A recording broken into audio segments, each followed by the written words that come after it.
बिस्मिल्लाहिर्रहमानिर्रहीम, अस्सलाम वालेकुम जी। मैं नजमुल हसन बाजवा हूँ। नाज़रीन कराम, इमरान खान को जो 190 मिलियन पाउंड्स केस के अंदर सजा सुनाई गई, हमें यह बताया गया कि जज साहब बड़ी मेहनत कर रहे हैं और ऐसा फैसला आएगा, ऐसा फैसला आएगा कि उसका तोड़ हाई कोर्ट में नहीं मिल पाएगा, उसका तोड़ सुप्रीम कोर्ट में नहीं मिल पाएगा। ऐसी जगह से एविडेंस इकट्ठे हो रहे हैं। कभी हमें बताया गया फला आ गया, फला आ गया, फला आ गया। बल्कि बताने वाले तो यह भी बताते हैं कि यह फैसला जज साहब ने लिखा ही नहीं है। देखें, इल्जाम लगाने वाले तो ये भी बताते हैं कि ये जो फैसला है ये कहीं और गया, वहां पर टीम बैठी और उन्होंने मीम जो है ना वो मीम मेख जो है ना वो नोक पलक दुरुस्त करके हर चीज ए टू जी सीधा करके जो है वो इस फैसले को सुनाया गया ताकि इमरान खान साहब इस केस के अंदर ना बच सके।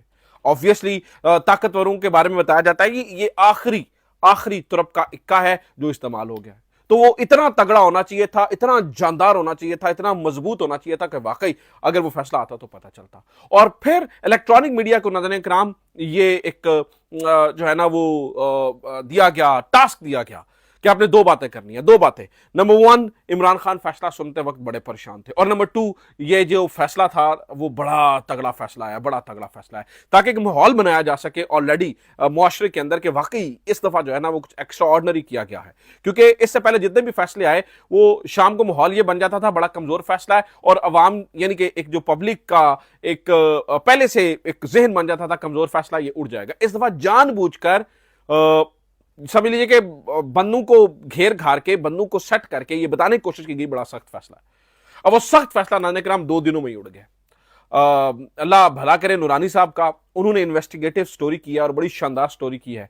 उन्होंने कुछ सबूत लेके आए हैं और उन्होंने इस फैसले को रद्दी की टोकरी में डालने के लिए बरतानवी हाई कोर्ट का, यानी equivalent to the high court जो बरतानवी अदालत है, उसका फैसला ला के इनके मुंह पे मार दिया है। यानी जितनी फैक्चुअल चीजें अल कादिर ट्रस्ट केस या 190 मिलियन पाउंड केस के अंदर दिखाई गई, बताई गई, उन सबको रद्दी की टोकरी में डालने के लिए ये फैसला सामने आ चुका है। मैं दो डॉक्यूमेंट्स आपके सामने रखूं, डॉक्यूमेंट्स नहीं, एक ही डॉक्यूमेंट के दो पैराग्राफ आपके सामने पढ़ूंगा, जिससे आपको ये जो पत्तों का महल बनाया गया, ये जो ताश का महल बनाया गया, वो बिखरता हुआ नजर आएगा। आपको अंदाजा हो जाएगा कि ये फैसला तो जितने भी फैसले सुनाए गए हैं, जितने भी इंक्लूडिंग इद्दत वाला केस, इन सबसे ज्यादा कमजोर, इन सबसे ज्यादा घटिया, इन सबसे ज्यादा गिरा हुआ फैसला है, और ये बरकरार ही नहीं रह सकता। मैं आज आपको बता रहा हूं ये फैसला बरकरार ही नहीं रह सकता, ये फैसला उड़ गया समझे आज। बल्कि इन डॉक्यूमेंट से, जो डॉक्यूमेंट्स मैं अभी आपके सामने रखने जा रहा हूं, ये फैसला उड़ गया। दो चीजों के ऊपर नाज़रीन कराम, दो चीजों के ऊपर ये पूरे का पूरा फैसला स्टैंड करता। दो चीजों के ऊपर, दो पॉइंट्स हैं इस पूरे फैसले के अंदर जो इमरान खान के खिलाफ दिए गए हैं। वो दो बेसिक पॉइंट है। नंबर वन, ये जो पैसा था, ये जो 190 मिलियन पाउंड्स केस है, ये जो पैसा था ये असल में रियासत पाकिस्तान को पैसा मिलना था, और बरतानवी हुकूमत ये तैयार हो गई थी कि वो रियासत पाकिस्तान को, स्टेट ऑफ पाकिस्तान को जो है वो ये पैसा देने जा रहे हैं। यानी कि ये जो इमरान खान के खिलाफ 190 मिलियन पाउंड केस का फैसला सुनाया गया, इसका नुक्ता नंबर वन ये है, पॉइंट नंबर वन ये है कि ये जो 190 मिलियन पाउंड थे ये रियासत पाकिस्तान को जाने थे। स्टैब्लिश होगी बात। दूसरा, जिस बुनियादी नुक्ते के ऊपर यह सारा का सारा फैसला खड़ा हुआ है, वो ये है कि बंद लिफाफे के अंदर साइन करवाकर इमरान खान ने खामोशी से, चुपके से, चोरी से हुकूमत बरतानिया को सुप्रीम कोर्ट ऑफ पाकिस्तान का अकाउंट धोखे से दे दिया कि वो स्टेट ऑफ पाकिस्तान, उनके नजदीक तो सुप्रीम कोर्ट का पाकिस्तान का अकाउंट हो या स्टेट ऑफ पाकिस्तान का अकाउंट हो, अगर वो ऑफिशियल चैनल से आ रहा है तो वही दुरुस्त अकाउंट बनता है। तो सारे का सारा पैसा सुप्रीम कोर्ट ऑफ पाकिस्तान में चला गया, और वो उस मद में चला गया जहां पर जो मलिक रियाज साहब हैं उन्होंने जुर्माना देना था। अब आपको दो बुनियादी बातों की समझ होनी चाहिए इस फैसले को समझने से पहले, या वो जो दो पॉइंट्स मैं आपके सामने रखने जा रहा हूं, जो नूरानी साहब ने ये इन्वेस्टिगेटिव स्टोरी की है, उससे जो चीजें खुलकर सामने आई है, मैं सादा कर रहा हूं आपके लिए। तो दो बुनियादी निकात हैं, इसके ऊपर ये पूरे का पूरा महल तामीर किया गया है कि नंबर वन, ये पैसा जो है वो चोरी का पैसा था या फ्रॉड का पैसा था या व्हाट्सएवर जो भी था, तो बरतानिया की हुकूमत ने यह फैसला कर लिया था कि इस पैसे को हमने रियासत पाकिस्तान को देना है। नंबर टू, इमरान खान ने गड़बड़ ये की कि जो है ना वो रल मिलकर मलिक रियाज से स्टेट ऑफ पाकिस्तान की जगह सुप्रीम कोर्ट ऑफ पाकिस्तान का अकाउंट दे दिया। सिंपल इज दैट, क्लियर होगी बात। अब जरा चलते हैं नाज़रीन कराम, यानी इसी बात के ऊपर रखा गया, और यहां पर हमारे बहुत सारे लोग भी इन्हीं बातों के ऊपर डिफेंड करते हुए जनाब कतराते हैं, नहीं जी वाकई गड़बड़ तो हुई है, वो बंद लिफाफे में क्या था, वो बंद लिफाफे में क्या था, वो क्या था बंद लिफाफे में। आज नाज़रीन कराम मैं आपके सामने रखने जा रहा हूं, उस बंद लिफाफे के अंदर क्या था वो मैं आज आपके सामने रखने जा रहा हूं। तो नूरानी साहब, जैसे मैंने आपको बताया ना कि उन्होंने ये इन्वेस्टिगेटिव स्टोरी बनाई और बताया कि असल में ये कोई हुकूमत पाकिस्तान ने केस नहीं किया था बरतानिया के अंदर। इस बात को पहले बुनियादी नुक्तों को समझते चले जाइए। ये कोई केस नहीं किया गया था, हुकूमत पाकिस्तान ने बरतानवी अदालत को केस करके ये नहीं कहा था कि बराए मेहरबानी बजाते ये हमें जो है ना वो हमारा लूट का पैसा है तो ये दे दीजिए। एक्चुअली मुख्तलिफ रिपोर्टिंग हो रही थी मलिक रियाज के खिलाफ, तो बरतानिया की जो नेशनल क्राइम एजेंसी है, NCA जिसे कहा जाता है, उसने बजाते खुद ये इन चीजों को इन्वेस्टिगेट करना को शुरू किया। तो पता चला ये 190 मिलियन पाउंड जो है वो इर्रेगुलर पेमेंट्स हैं, तो उन्होंने इसको फ्रीज कर लिया। अब नाज़रीन किराम, होता यह है यहां पर मजेदार सिचुएशन ये होती है कि वो जो अग्रीमेंट होता है NCA और मलिक रियाज के दरमियान, और मलिक रियाज ये कहते हैं कि आप ये पैसा पाकिस्तान में वापस भेजिए, मैंने एक जुर्माना देना है सुप्रीम कोर्ट ऑफ पाकिस्तान का उधर। इस बात पर NCA और मलिक रियाज की आपस में सेटलमेंट हो जाती है। ये वो सेटलमेंट है जिसे कहा गया था कि खुफिया रखा जाना है। इसका पता हमें चल जाता है सुप्रीम कोर्ट यानी हाई कोर्ट का, जो उनकी सबसे बड़ी अदालत है इस तरह के केसेस को देखने के लिए, जिसे मेरे ख्याल से क्रिमिनल कोर्ट ऑफ, मुझे सही से याद नहीं है, इंग्लैंड या वेल्स कहते हैं, कुछ इसी तरह का इस अदालत का नाम है। तो उसके फैसले से यह पता चला कि ये ऑलरेडी NCA के अंदर और मलिक रियाज के अंदर बजाते खुद NCA को पता था कि हम बजाते खुद पैसे वहां पे भेज रहे हैं। यहां पर बुनियादी कानूनी नुक्ता यह भी है कि ये पैसा रियासत पाकिस्तान ऑन ही नहीं कर सकती। ऐसा कानून में नहीं है कि भाई अगर बाहर इर्रेगुलर पेमेंट है, फ्रॉड की नहीं, जुर्म की नहीं, ये नहीं, इर्रेगुलर पेमेंट है, उस पेमेंट को पाकिस्तान बजाते खुद कहे जी हमें दे दे। इसके लिए आपने कुछ शो करना होता है, जी हमारे यहां इतनी पेमेंट का फ्रॉड हुआ, अदालत ने ये फैसला दिया है, ये फ्रॉड है, इसके एवज ये पैसे जो है ना वो स्टेट ऑफ पाकिस्तान को मिलने हैं। ये पैसा स्टेट ऑफ पाकिस्तान को नहीं मिल रहा था। मैं अब आपको डॉक्यूमेंट्स के जरिए इस बात को साबित कर देता हूं कि यह पैसा बजाते खुद मलिक रियाज और NCA के अंदर यानी कि national crime agency of England के अंदर यह सेटलमेंट हुई थी कि जनाब ये जो पैसा है ये जाएगा सीधा सुप्रीम कोर्ट ऑफ पाकिस्तान के अकाउंट में। NCA को पता था कि अब सुप्रीम कोर्ट ऑफ पाकिस्तान में, वो इमरान खान की मर्जी से नहीं आ रहा था। इमरान खान जो है उन्होंने ऑब्वियसली गवर्नमेंट को जो बताना होता है या एक जो एक लूप में रखना होता है, सिर्फ इस हद तक इन्वॉल्व थे कि हाँ उन्हें पता था जी हमारे मुल्क के अंदर पैसा आ रहा है। अदरवाइज इमरान खान ने कोई इनको जो है ना वो छूट नहीं दी थी। अब मैं नाज़रीन किराम आपके सामने वो पढ़ने जा रहा हूं, वो रेलेवेंट पैराग्राफ, जिससे आपको चीज जो है ना वो क्लियर हो जाएगी। तो ये जो बरतानवी अदालत का जब मैं आपको फैसला बता रहा हूं ना, पर्टिकुलर इस मामले में, ये मलिक रियाज ने एक और केस किया था कि उनका वीजा कैंसिल हुआ था, तो वो केस बढ़ते बढ़ते ऊपर चला गया। उस केस के अंदर जो सबसे हाई कोर्ट है उसका फैसला मैं आपके सामने रखने जा रहा हूं, आपको अंदाजा हो जाएगा। वो कहते हैं जी ऑन 3 दिसंबर 2019 में the NCA issued a press statement announcing that it had agreed a 190 million settlement as a result of investigation into Mr. Malik.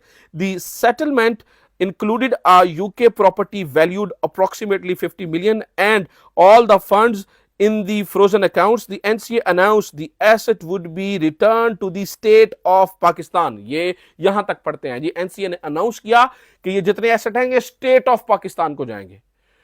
इससे आगे वाली लाइन नहीं पढ़ते। ये कहता है जी स्टेट ऑफ, भाई केड़ा स्टेट ऑफ पाकिस्तान का पैसा सी, वो उन दोनों पार्टीज के दरमियान तय था। वो अगला जो फिक्रा मैं आपके सामने पढ़ने जा रहा हूं, आपको सारी सिचुएशन क्लियर हो जाएगी। The settlement was underpinned by a framework agreement dated 6 November 2019 made between NCA and Mr. Ali. It identified that the monies which had been the subject of the settlement would be paid towards the rupees 460 billion Bahria town were ordered to pay by a Supreme Court of Pakistan in its judgment dated 21st March 2019. As a result of the agreement, the AFOs were subsequently set aside by the agreement. यानी अब आपको ये इस बात को समझिए, NCA बजाते खुद कह रहा है जी हमारी और अली मलिक की, जो उनके दामाद हैं, उनके दरमियान हमारी और अली मलिक की ये जो है वो बातचीत हुई है कि भाई ये जो पैसा बहरिया टाउन ने 400 बिलियन रुपए का जुर्माना देना है, उस मद में हम इस पैसे को सुप्रीम कोर्ट ऑफ पाकिस्तान के अकाउंट के अंदर दे देंगे। तो वो जो 2 पॉइंट जनाब जज राना नासिर साहब ने लिखे हैं वो टट्ठे खूह में चले गए। पहला पॉइंट कि ये पैसा स्टेट ऑफ पाकिस्तान का था, ये अदालती कह रही है, उसका डॉक्यूमेंट कह रहा है कि ये पैसा पाकिस्तान की रियासत का नहीं था। नंबर 2 ये कहते हैं इमरान खान ने चोरी विचू जो है ना वो सुप्रीम कोर्ट ऑफ पाकिस्तान का अकाउंट दे दिया।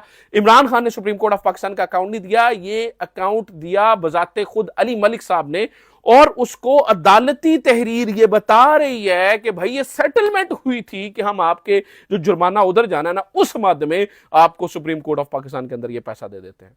ऑब्वियसली अगर ये ना आता तो ये पैसा यूके के अंदर स्टक रहता।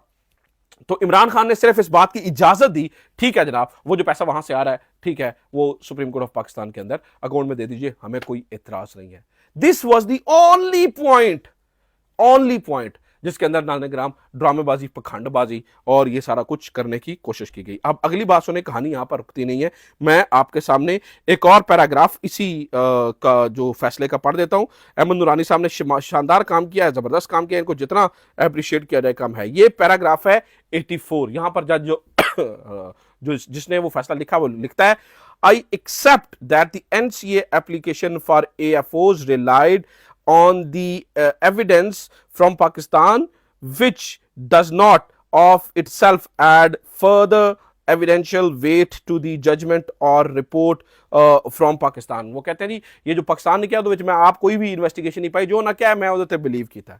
The relevance of the NCA's proceeding is that identified by the decision maker in they provide another link between the Supreme Court judgment against Bahria Town and Mr. Ali and Mr. Malik. It also of relevance as stated by the decision maker that the NCA proceeding were voluntarily settled. The settlement was underpinned by a framework agreement made between the NCA and Mr. Ali. The fact that AFOs were set aside does not undermine their significance because that was done only a result of agreement, the result of which was the entirety of the funds subject to the AFOs would be returned to the state of Pakistan. I do not accept the appellant's contention that the decision letters demonstrate an error and a part of the decision maker as to nature of the proceeding, the structure of the settlement or its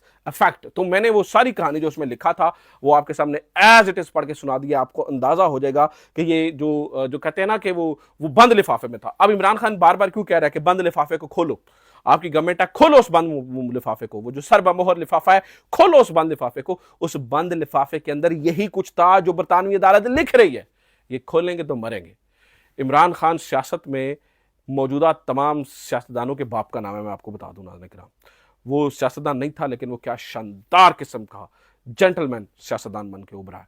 और ये फैसला ये तारीख के कूड़ेदान में, dustbin में, टट्ठे खूह में चला गया। और ये फैसला 2 ही दिन बाद नाज़रीन किराम आप यूँ समझिए कि मॉरली उड़ता हुआ नजर आ रहा है और ये हाई कोर्ट के अंदर अब ठहर नहीं सकेगा। अपना ख्याल रखिए, खुदा हाफिज़, पाकिस्तान जिंदाबाद।